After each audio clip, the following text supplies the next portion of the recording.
Whatever became of the moment when one first knew about death? Asked Tom Stoppard's Rosencrantz. There must have been one.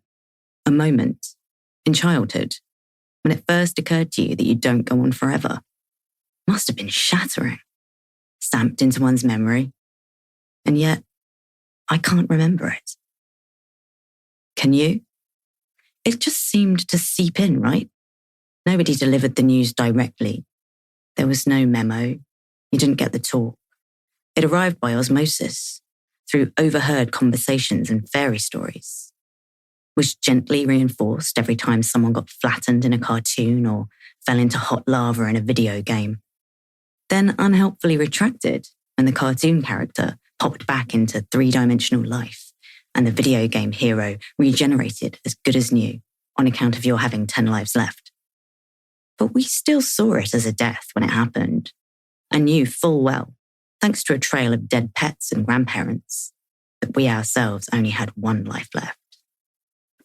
And the worst part is, we were made to quietly and internally assimilate this fairly devastating knowledge against a real-world backdrop of, we don't talk about that. Made to feel anxious and alone in something that's the single biggest unifying factor of them all. But we will be talking about it a lot over the next 200-odd pages. So let's start off with the basics. You're going to die.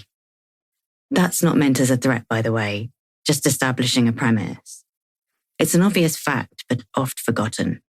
Willfully, of course, as though you could ever really forget.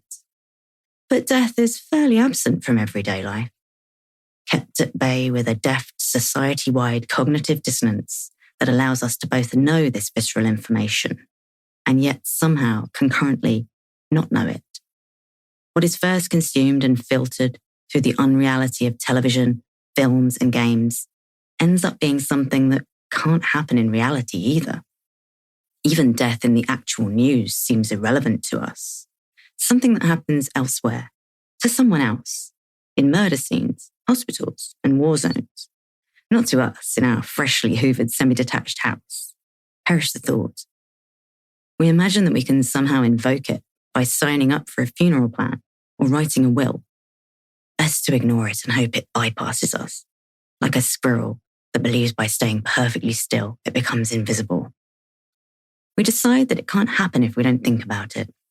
Something that made the coronavirus pandemic that I'm writing in the midst of all the more traumatic, because not thinking about it was made temporarily much more difficult. Though all of the WhatsApp memes, Zooming, baking, and crafting seemed to go some way towards maintaining our bubbles as the death stats were announced in abstract at 2 p.m. each day. But more of that later. I've always been struck by people referring to any death as unexpected. I realise that in such cases, they are specifically referring to a sudden rather than a clearly signposted demise. But you can die the same day you were born, so it's permanently on the table.